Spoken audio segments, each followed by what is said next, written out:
think it was all my body reacting to all that built up stress and inflammation and me not living in my own truth. I'm not sad at all.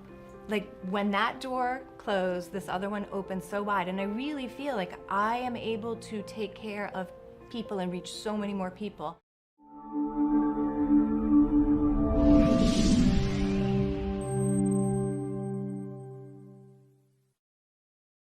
Hi everyone, welcome to GoAllIn Show. I'm your host, and today I'm super pumped, super excited to welcome my special guest, Dr. Liz Layman. And you're a doctor, and you're also an author of the best-selling book You Were Made to Be Unstoppable, and you also a CEO of your own company, Illuminate Life. I mean, how do you do all of this thing? Welcome to the show, Dr. Liz. Well, thank you for having me. And when you say it like that, I'm exhausted. How do I do all that?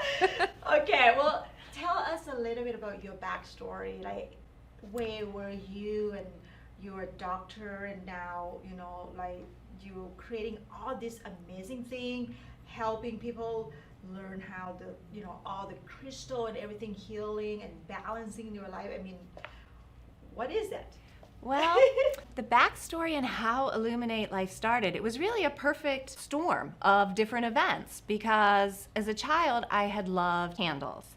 You know, growing up in the 1970s, the child safety rules were not as they are today. We didn't have bike helmets, we didn't wear sunscreen, and there were the little plastic things so you don't stick things in the electric outlets. That didn't exist. Yeah, the okay. safety things. And we had candles all over the house. Right. And I was drawn to them. I wanted to put my fingers in the wax as it was melting, and I made these little, I called them wax couplets. I made molds with my fingers in the wax. You're a naughty little girl. I was, and my mother yelled at me for that over and over again, because I would take the wax from the candles and pull it back, and I was fascinated by it. And she kept saying, Elizabeth, she was mad at me. She's like, and stop, she your my full name. name, I knew. And she said, stop messing with my candles. You're destroying my candles. It was over and over again. But I couldn't help it. I was drawn to them. And not too long ago, she told me, she said, do you remember what you told me when you were 10? I was like, I don't remember what I had for lunch yesterday, so I don't remember what, I told you, Mom. She said, after the 100th time I had told you, stop destroying my candles, she said that I told her, Mom, I can't help it. I need to be in the wax. Wow. I want to be by the candles. She was like, okay. And then you went to medical school. Then I went to medical school many, many years later. Yeah, it was a different path. But, and as a kid too, like I loved rocks. Like I collected rocks. Really? And was, again, in family road trips when they had all these, bins of all the different colored crystals that, for a couple dollars you could fill in that little velvet bag. And I would beg my mom, please, can I have, another pretty crystal? I just loved how they felt like to hold in your hands. They kind of made me feel safe. And, they started off so cold, and then over time they would just get nice and warm. And it was like, it was part of you, really. And as an adult, I grew up to be an anesthesiologist, a single mom, super type A, competitive type person. And after 25 years in the operating room, I saw firsthand how lifestyle choices really affect an individual's overall health. And I knew that me personally, rather than, running 5 miles a day, I needed to do something for me to improve my overall health. So I took up yoga. And I initially was that person who got up at the end of class before Shavasana. I was like, who has time to sit still? Moving on to the next thing. So I got into it because of fitness, but it evolved into so much more than that. And, it just made me feel calm and brought a little more balance to my life. And so much so that I decided to do my yoga teacher training. Right. So in my yoga teacher training, like the very first time we're in downward dog, the gal next to me had no less than 10 crystals come pouring out of her sports bra in our first downward dog. Really? And yeah, and me being very science background, Yes. I'm like, what in the heck cuckoo bananas thing have I signed up for?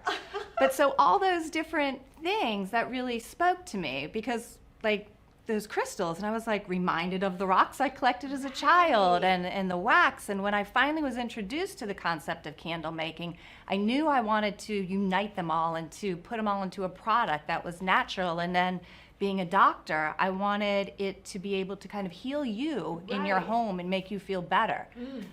So that's how, like, you know, all those things kind of came together conceptually to make Illuminate Life. Wow, Dr. Liz, I can listen to this all day long. I love it. Because I saw from your website, I saw the candle, like beautiful candle with the beautiful rocks and crystal inside. Is so unique. Like, I never seen any company, any brand do like that before. Well, hopefully I'm the only one. This is great. This is awesome. You know, I bring up this topic because I saw it from your website, and you said restoring the mind heals the body and complete your being. So I know that your product is more than just the candle and the crystal. What is that? You know, what that's like restoring the mind, heal the body. Like, yeah. Right. Explain a little bit more. Because as a doctor, and especially in anesthesia, you know, you're dealing with people who are under extremes in their health continuum. Because all health, your mind, mental health, your physical health, it's a continuum of wellness. And when you get off of balance on either side of that, you know, there's perfect health, which I don't know that that really exists, but then you go off balance and you get to that disease state. And in medical schools, even today, you are taught only about disease, not about wellness. You're taught this is what this is the prescription for it. And a lot of that is to, you know, take a drug, take a medicine. And in the operating room, that's what I did for so many years. But health is so much more than that. It is about finding that connection between your body and your mind to achieve a better state of balance. I think there's a lot of people don't understand about this. You know, so they thought that, okay, if I have a headache, I'm gonna take ibuprofen. You know, I'm gonna if I have allergy, I'm gonna take these allergy pills. You know, but there's really no connection. There's no connection. You know, being a type A person, like meditation was the hardest thing in the world for me to do. You know, always on the go. What's the next thing? Not being present in that moment and being still. And that in and of itself, just finding that moment, even if it's 5 minutes a day, every day, to just breathe and be still, it inspires so much creativity. It opens so many mental blockages. It, like, you don't get the headaches, they go away. Like, that is the first step to getting closer to that concept of perfect health. So being a type A person, very competitive, very like knowing, I know what I want, I'm going to get it, and science background. How do you tell you know, our audience who are also a type A person, right, to sit still and meditate? This is like really not what we want to hear, but what do you use to make you feel calmer and, you know, take things slower? Right. I mean, there is no universal fix for everybody. It really is about finding that one thing that works for you, but it's so important. So there are different forms of that meditative stillness. I mean, you can just go and walk outside without the distraction of your earphones or, you know, talking on the phone or checking your emails. Just go walk and be outside, even if it's only for 5 minutes. So it doesn't mean sit still and don't think of anything, because it's impossible. It's impossible not to think of anything. And the trick to that is to acknowledge that you are having a thought, because we all do. It's impossible. How do you clear your mind? I don't know. It's never speaking. Shut up. Right. So acknowledge that. Be like, okay, I'm having that. Don't act on it, and think of it as a little cloud. Like, let it float away. Take another deep breath, and then just come back to that present moment. For some people, it's journaling. It's just sitting down in the morning and writing maybe 10 things you're grateful for today. Okay, what I hear is the meditation can be in any form, right? So don't like hold on to the form, right? And whatever works for you. It's whatever works for you. It's just like, you know, a diet. There's no one diet for every body. Every body is different, and it's finding what really works for you. Some people like a guided meditation app. That's me. Yeah, Because I'm a type A person and I on the go all the time, you know, and I don't like to sit still. But I listen to one of the person that I call him guru, because the word guru is the remover from the darkness, right? And Michael Beckwith. And I listen to him every morning, and I just like sit still. And he said, "Don't sit cross your leg." You know, like I need it. You know, so find anything that it work for you. Anything that works. I mean, I like a couple easy to use apps, and they're free. Simply Being is one. You can download that, and it guides you through as little as 5 minutes up to, I think, 30 minutes with music, with somebody talking or not. It just reminds you to breathe and let you know everything's okay. Back to center. Back to center. And Simply Being is another one that's also great. You can listen to thousands of different, both live and recorded meditations on it. This is awesome. This is awesome. Now I'm going to come back to my script again, Dr. Liz.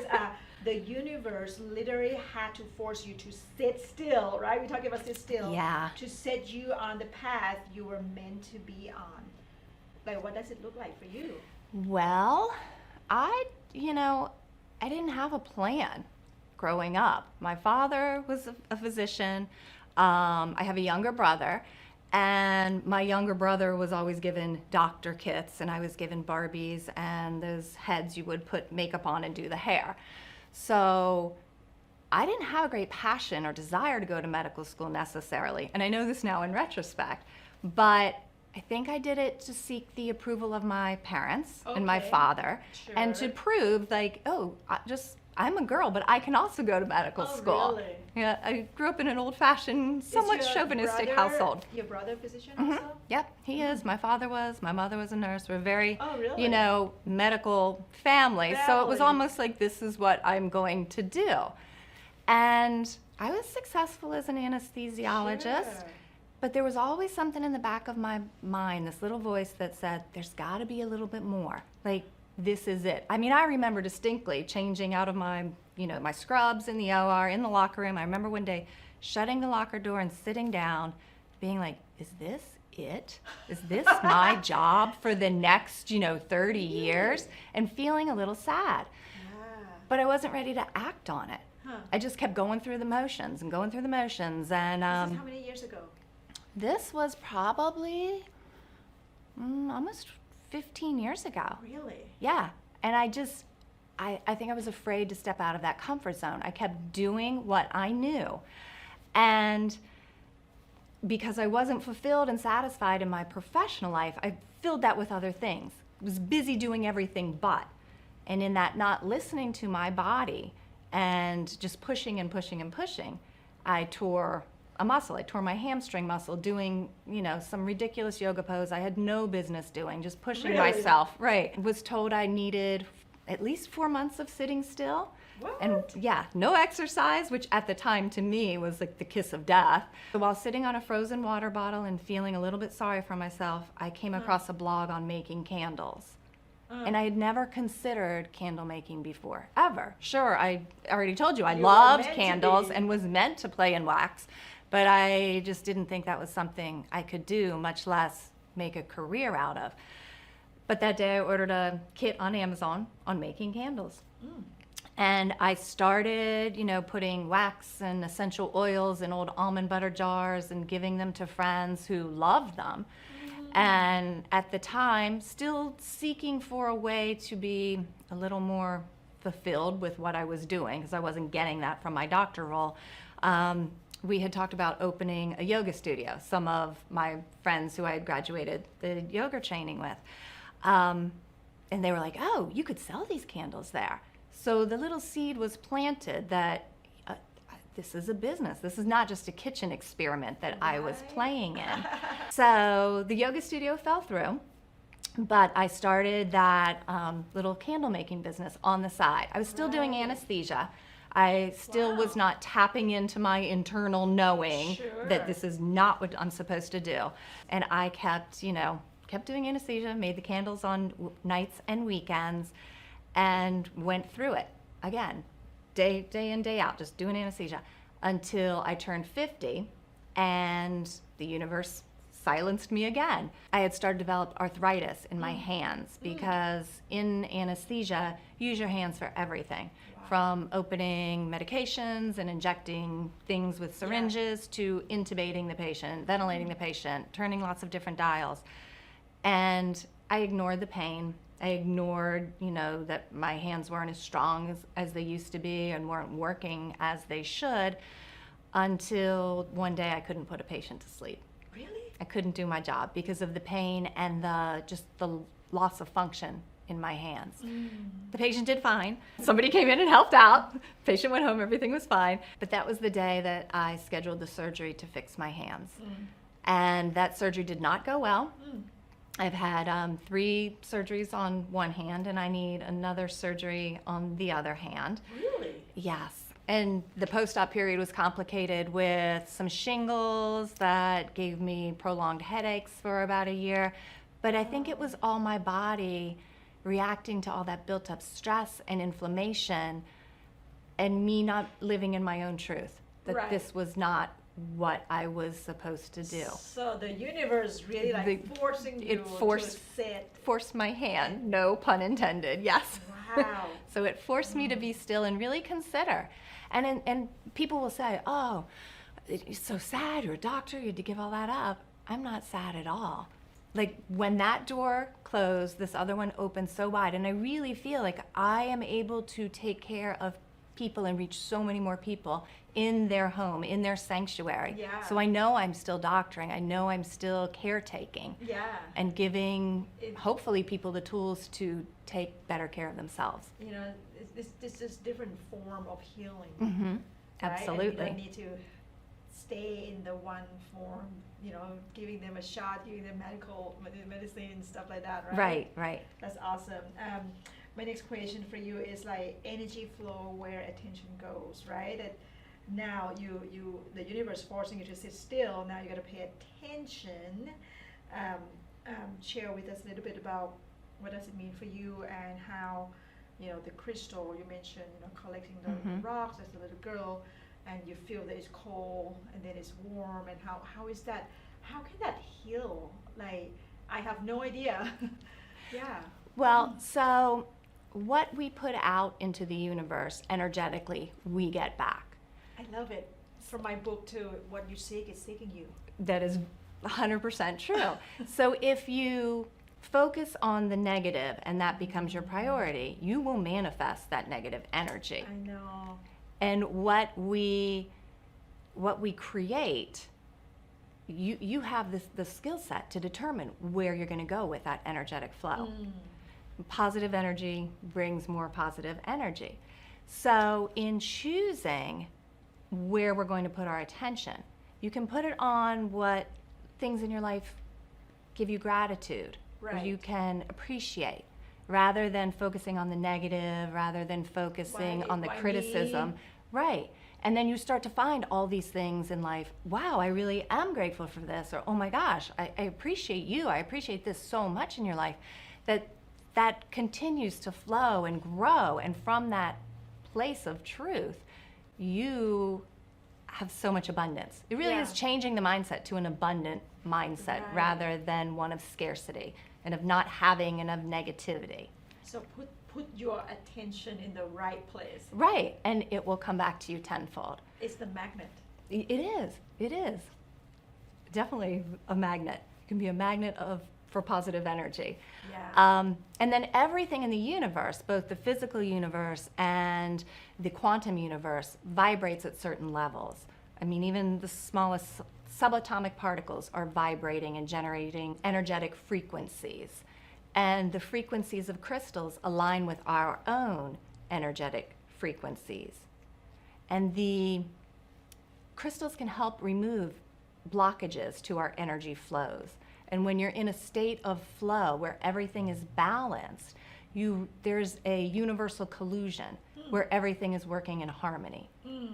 Which, I thought crystals, I told you I was coming from a science background. I'm like, what is this woo-woo nonsense?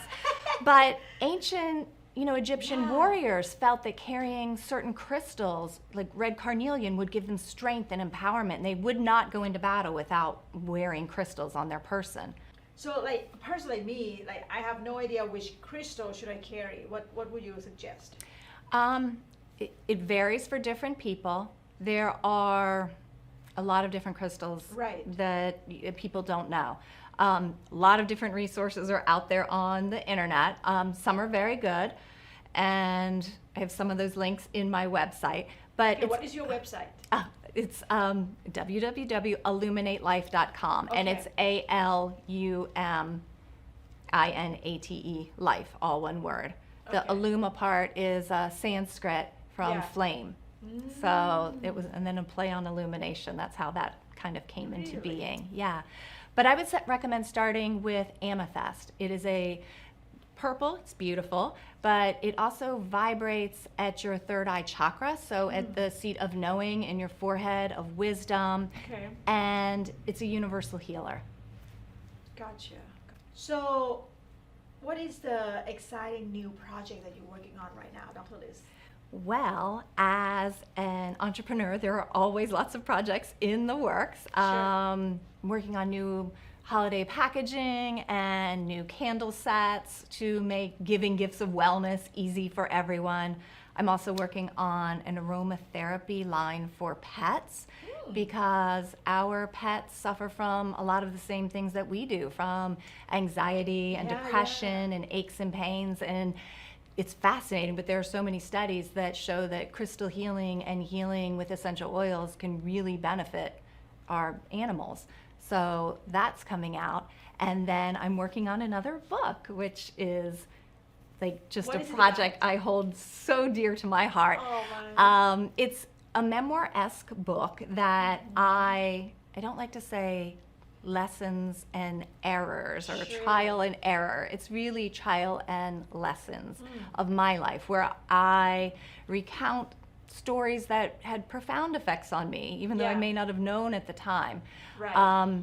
And with sort of take-home points for the reader, mostly women who have grown up not taking care of themselves and have been taught to take care of others and to serve Right. others and to make others happy. make everybody around you happy but yourself. And this Right. is just to kind of cause them to think about that and to help give them the tools to live life at their highest potential.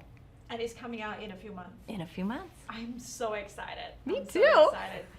Are there anything else that you want to share with our audience before we let you go back to the candle and the crystal? I would say my take-home point for everybody is to do one thing every day that really brings you joy and makes your heart sing. A small self-care step can make a huge difference in your life. Wonderful, Dr. Liz. Thank you so much for being my guest today and sharing with us your journey. And I know this is just the beginning. Oh, thank you, It's Neil. coming. Thank you so It's been much. my pleasure to be here. Thank you.